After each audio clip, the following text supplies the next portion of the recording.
Boa noite. Tudo bem? Quero desejar as boas-vindas aos que estão aqui na igreja e aos que estão em casa também, que estão nos assistindo, que estão aqui nesse momento preparando o seu coração para ouvir, um pouquinho da palavra de Deus.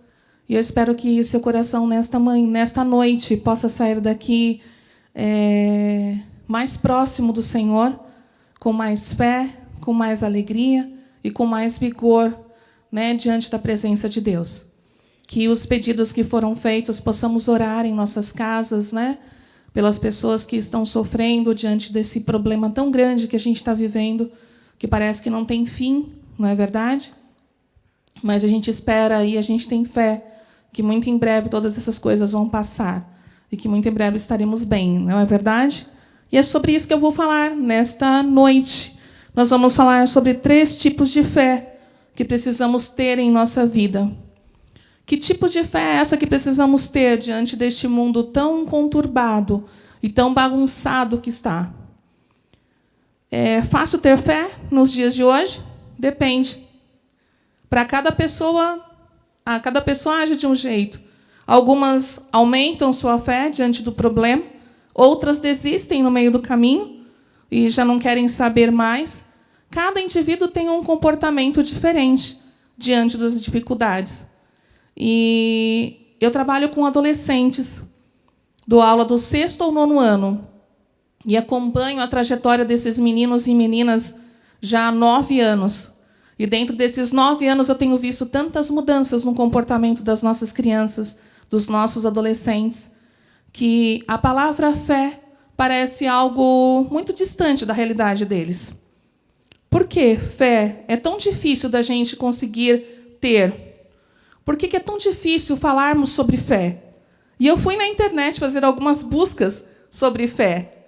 E eu me deparei com uma situação bastante constrangedora, porque eu fui procurar ali na internet algumas imagens que pudessem exemplificar fé.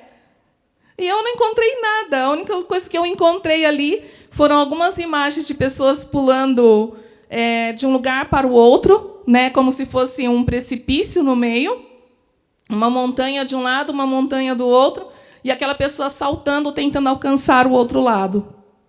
Isso são exemplos de fé, de imagens que a gente possa dizer que é fé. A gente, por si só, pelas nossas palavras, muitas vezes a gente não consegue explicar o que é fé. Você consegue, Hernando, explicar o que é fé? Assim, de sopetão. Parece difícil da gente explicar, não é verdade? Dizer o que é fé.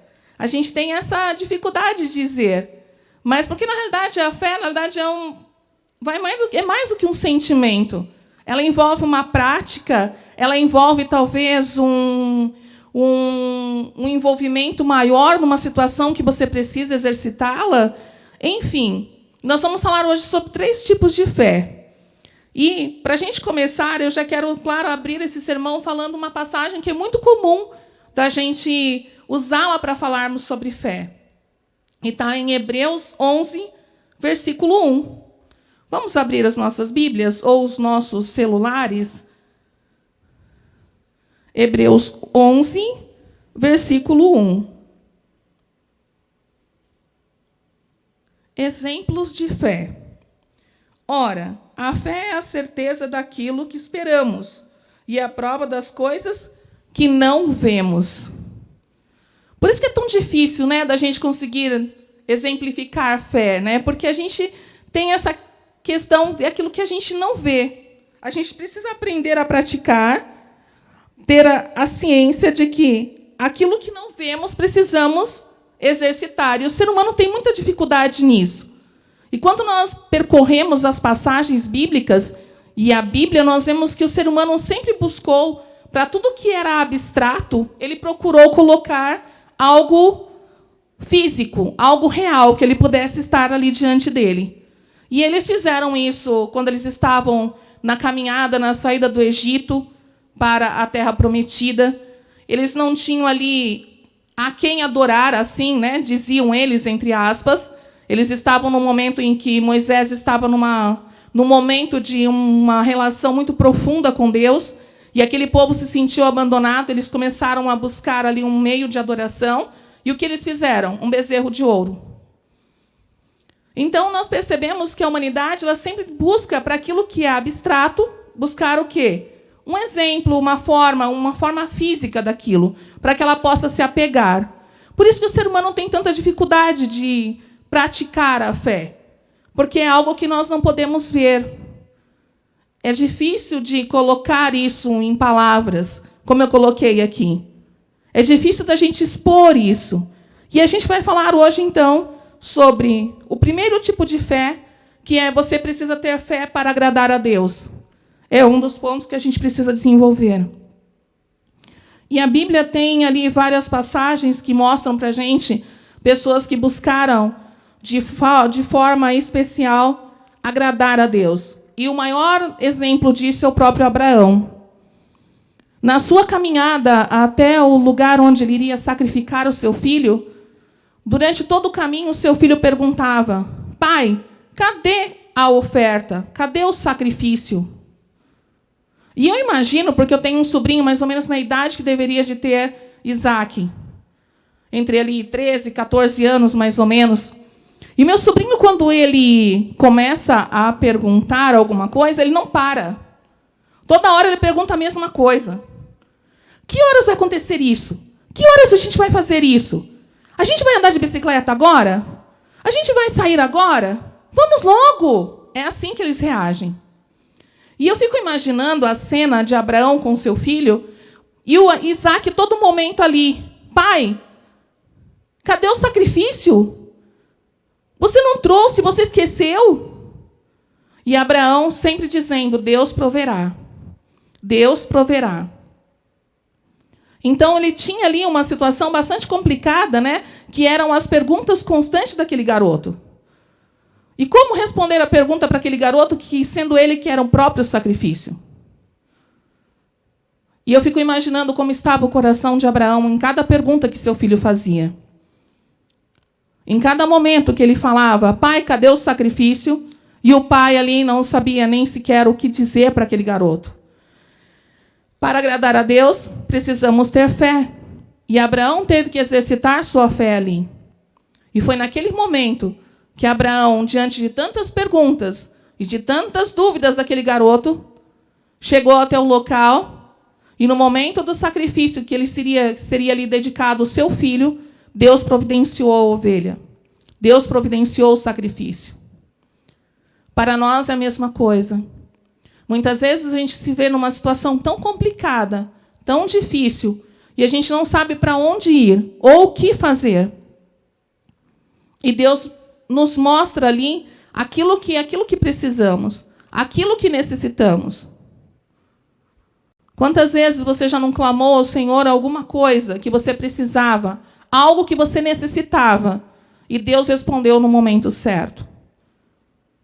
E Deus providenciou aquilo que você precisava. Aquilo que era o seu sacrifício, Deus providenciou. Deus atendeu a sua oração. E pare para pensar um pouquinho agora nisso. Quantas providências Deus já fez, ou quantas coisas Deus fez por você. É preciso ter fé para agradar a Deus. E aqui eu coloquei uma parte que vale a pena a gente lembrar. Fé é uma atitude que sai de dentro do nosso coração, do fundo da alma.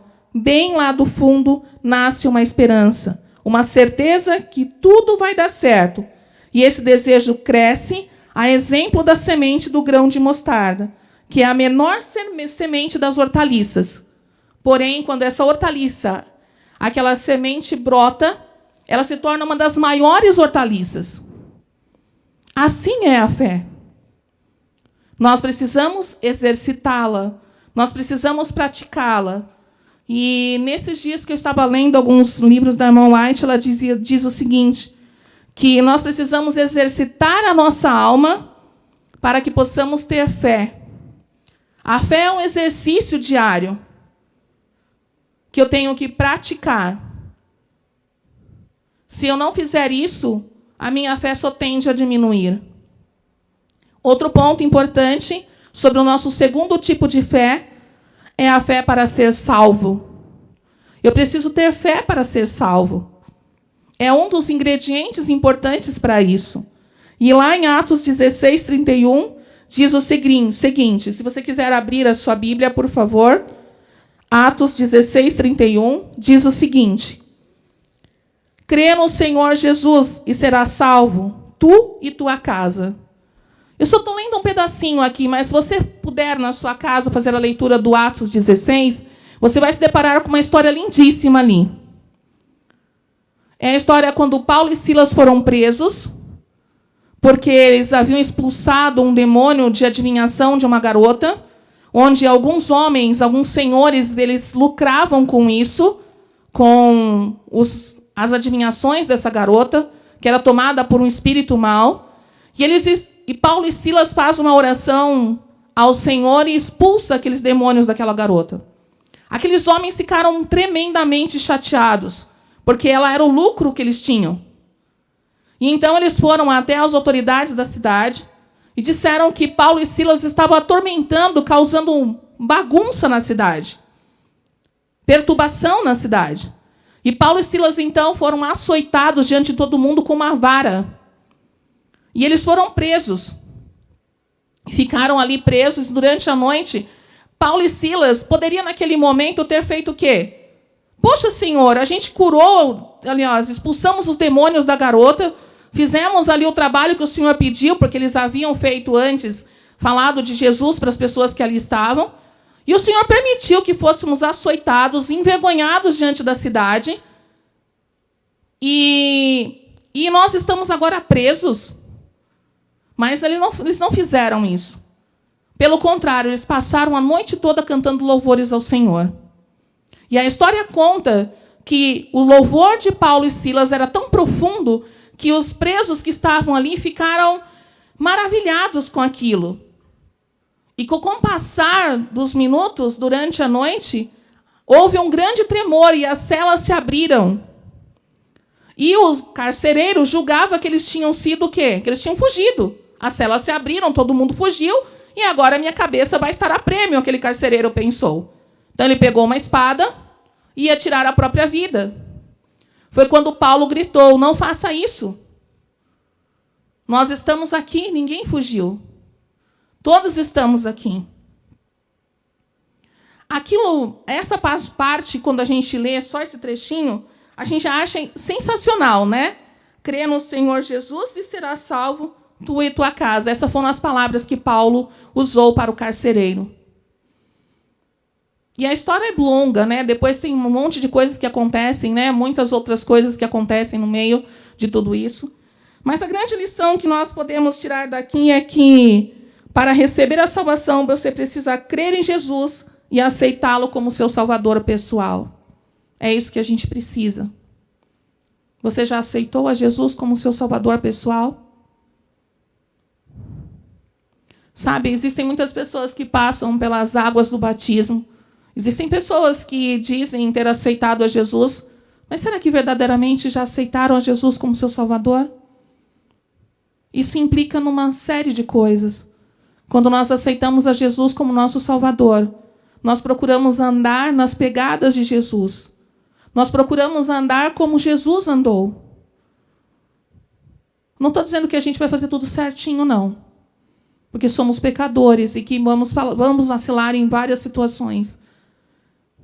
Mas procurar andar nas pegadas de Jesus é o primeiro passo da nossa vida. Servir a Jesus é uma das coisas que nós devemos de fazer. E em João 14:16 diz o seguinte: eu sou o caminho, a verdade e a vida. Ninguém vai ao Pai se não for por mim. Não podemos ir a lugar nenhum, não podemos nos aproximar se nós não tivermos Jesus como nosso Salvador, se nós não aceitarmos como nosso Salvador. E o terceiro passo, para que possamos realmente ter os pontos importantes para a nossa fé, para exercitarmos a nossa fé, está lá em 1 Samuel 17, 45 e 46. Enquanto vocês vão procurando e vocês encontram aí, eu vou ler uma parte muito importante para que a gente pare para pensar. Está lá no livro Fé e Obras, da irmã White, que diz assim: estamos vivendo num importante e interessante período da história terrestre. Necessitamos de mais fé do que tivemos até agora. Necessitamos de mais firme apego ao alto. Satanás está trabalhando com todo o poder para obter a vitória sobre nós, pois sabe que tem pouco tempo para trabalhar. Paulo desenvolvia sua salvação com temor e tremor. E não devemos temer que, sendo-nos deixada a promessa, suceda a parecer que algum de nós tenha falhado e demonstremos ser indignos da vida eterna. Devemos vigiar em oração, fazendo desmedido esforço para entrar pela porta estreita. A porta para estarmos no céu não é larga, ela é estreita. Porém, lá nós teremos grandes vantagens. Grandes promessas do nosso Deus serão cumpridas ali. E o terceiro passo, então, para que possamos ter fé e vencer, está lá em 1 Samuel 17, do 45 ao 46. Davi, porém, disse ao filisteu: tu vens contra mim com espada e com lança e com escudo. Eu, porém, vou contra ti em nome do Senhor dos Exércitos, o Deus dos exércitos de Israel, a quem tenho afrontado. Hoje mesmo o Senhor te entregará na minha mão. Ferir-te-ei, tirar-te-ei a cabeça, e os cadáveres do arraial dos filisteus darei hoje mesmo às aves dos céus e às bestas feras da terra. E toda a terra saberá que há Deus em Israel. Eu estive fazendo algumas pesquisas em casa, dias atrás, com relação ao tamanho que tinha o Golias. Sabe qual era a altura de Golias? Vocês já fizeram essa pesquisa? Alguém aqui já viu alguma coisa? Ele tinha 6 côvados e 1 palmo de altura. Sabe quanto que dá isso na nossa visão de medida hoje? 2,85 m. 2,80 m em média. Quando eu vi isso, eu falei, gente, olha o tamanho que Golias era, né? Para um garoto que era Davi, né? Ele era um menino. E eu fico imaginando, né, como ele ficou diante dele, né? Quando a gente vê uma pessoa muito alta perto de uma pessoa baixa, né? Eu me vejo assim perto dos meus alunos, né? Que eles até o 8º ano eles são todos pequenininhos, né? Daqui a pouco, quando eles chegam no 9º ano, eles estão gigantescos. E para eu falar com eles, eu tenho que fazer assim, ó, né? Olhar para cima, de tão grande que eles estão. E quando eles chegam no ensino médio, então, e eu me deparo com eles no pátio, aí, oi, professora, tudo bem? Aquele gigante, né? Tem uns que eu nem reconheço mais. Tanto que eles mudam, né? Eu fico imaginando Davi diante, né, daquele gigante, do Golias. Eu acredito que, quando ele viu o tamanho, com certeza ele teve um pouco de medo na sua forma humana, no seu pensamento humano. Mas ele estava tão envolvido com a fé de que Deus estava com ele, que ele conseguiu vencer qualquer medo que pudesse existir ali. Enquanto todos tremiam e temiam o gigante, Davi estava firme nos seus propósitos, porque a sua fé tinha sido alimentada diariamente. Qual é o seu gigante? Eu vi aqui vários pedidos hoje, como o Hernando falou. Pessoas internadas numa UTI, em estado gravíssimo. Pessoas desempregadas, que é o que mais tem hoje. Eu não sei, você que está aqui sentado hoje no banco da igreja, qual é o teu problema? Ou você que está em casa, se é um problema com alcoolismo, talvez uma doença, um problema de ordem financeira, de ordem espiritual. Eu não sei qual é o teu problema. Ele pode estar sendo um gigante na sua vida. Não sei que altura, que tamanho ele tem. Mas você tem um Deus todo-poderoso que está olhando por você. E eu posso dizer isso com toda a verdade do que eu já vivi na minha vida. Quantos gigantes já existiram na minha vida? Nesses meus 25, 23 anos de igreja, eu já tive muitos gigantes na minha vida. E muitos deles eu consegui derrubar. Alguns deles quase me derrubaram, mas eu consegui me manter em pé, firme na minha fé, e eu consegui vencer as batalhas. Setembro agora faz 3 anos que meu pai partiu. Foi um dos maiores gigantes da minha vida. E eu posso dizer para vocês que não é fácil até hoje superar isso. Mas foi um momento muito difícil. Mas quando eu achei que eu não teria forças para suportar tudo aquilo, fui eu quem consegui ainda organizar todas as coisas do velório do meu pai. E eu julgava que eu seria a que menos faria isso, que eu jamais teria forças para fazer sequer isso. Mas Deus me alimentou naquele momento com todas as forças, e eu consegui superar esse gigante na minha vida. E vários outros gigantes existem hoje para cada um de nós. Todos os dias nós temos uma batalha a vencer, e nós precisamos vencê-las. Eu só quero, para a gente encerrar aqui, desculpa por ter saído um pouquinho da frente da tela, mas é que eu preciso controlar o meu tempo aqui, porque eu sou um pouco... aumento muito, né, as coisas e acabo me enrolando. Para a gente encerrar o nosso sermão de hoje, eu gostaria que vocês abrissem a Bíblia de vocês em Salmo 125, versículo 1.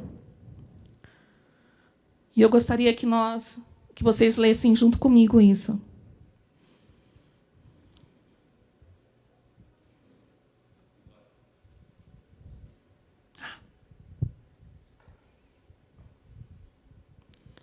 Salmo 125, desculpa, versículo não, tá? 125, 1, diz assim: os que confiam no Senhor são como os montes de Sião, que não se abalam, mas firmes permanecem para sempre. É essa mensagem que eu quero deixar para vocês nesta noite. Que vocês guardem essas palavras no coração de vocês. E quando vocês se depararem com uma situação difícil, com uma situação complicada, que nós todos temos vivido todos os dias, que vocês confiem no Senhor, como os montes de Sião, que não se abalam, mas firmes permanecem para sempre. Não deixe sua fé abalar, não deixe sua fé fracassar. Pode cair o mundo, como diz o hino, né? Mas que você possa se manter em pé, que você se mantenha firme na presença de Deus, que você confie no Senhor. Não se esqueça, Ele é seu Salvador, o teu protetor. Sabe? E a gente precisa confiar. A gente precisa ter essa certeza no nosso coração. Quando a gente tem essa certeza, dentro da gente, os problemas vêm, mas a gente supera todos eles. A gente consegue, mesmo quando a gente se sente um pouco abalado, um pouco numa situação um pouco complicada, mas a gente sabe que a gente vai vencer. A gente sabe que, no final, a vitória virá. De uma forma ou de outra, Deus vai nos conceder isso. E precisamos confiar no Senhor. E aqui eu peguei uma parte que eu achei muito legal, que eu gostaria que vocês repetissem comigo, todos vocês que estão aqui na igreja. E se você está em casa, você que está em casa também repetisse aí na sua casa. A fé em Deus nos faz crer no incrível, ver o invisível e realizar o impossível. Que você guarde essas palavras no seu coração. Que a fé em Deus faça você crer no incrível, no invisível e realizar o impossível. Essas são algumas palavras importantes que possamos guardar nos nossos corações e ter essa certeza de que Deus está conosco diante de todas as dificuldades e lutas que estamos enfrentando. Ele vai prover os meios para a gente. Que Deus os abençoe nesta noite e que saiamos daqui, ou vocês que estão em casa, possam realmente ter essa promessa e essa certeza no coração de vocês. Amém?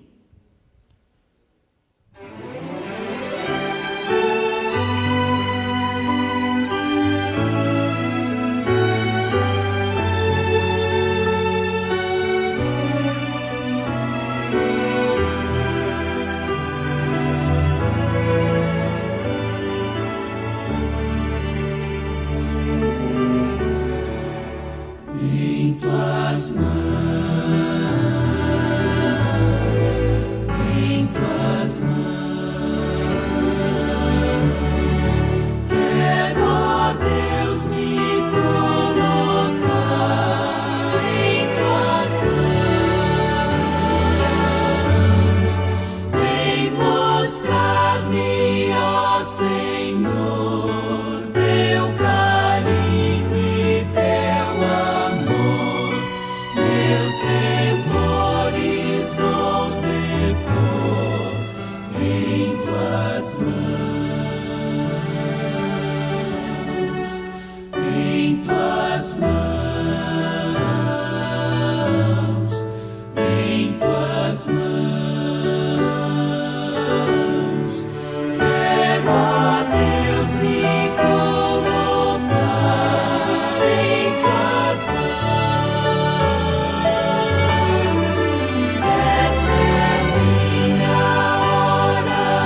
Oremos, irmãos.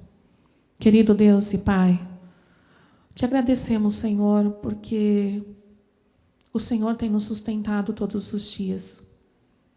Cada dia que levantamos é uma vitória para cada um de nós. E é pela fé que temos vivido neste mundo, ó Pai. Um mundo de tantas coisas ruins, de tantas coisas que deixam a gente triste, mas também temos boas notícias, Senhor, quando confiamos no Senhor. O nosso coração se alegra porque o Senhor tem provido os meios para cada um de nós. Obrigada, Senhor, pelas bênçãos derramadas. Ajuda-nos, Senhor, a termos mais fé, a exercitarmos a nossa fé. E que cada dia possa ser um dia de mais aproximação do Senhor, de mais fé, de mais amor pela Tua palavra. Também, Senhor Deus, possamos nos dedicar mais à oração. Cuida de nós, Senhor. Cuida da Tua igreja, cuida do Teu povo. Que a nossa fé possa ser aumentada a cada dia. E que possamos, ó Pai, transbordar essa fé para que outros também vejam em nós o Teu poder e a Tua mão agindo sobre a nossa vida. Cuida da gente, Senhor. Cuida de cada um dos Seus filhos. Aqueles que estão fracos, que estão, Senhor Deus, enfrentando grandes dificuldades para se manter em pé. Que o Senhor o sustente. Que o Senhor o coloque de pé. E que o Senhor o mantenha em pé até o dia da Tua volta, ó Pai. Cuida de nós nesse dia, nessa noite, em todos os dias da nossa vida. É o que clamamos em nome e por amor ao Senhor Jesus. Amém.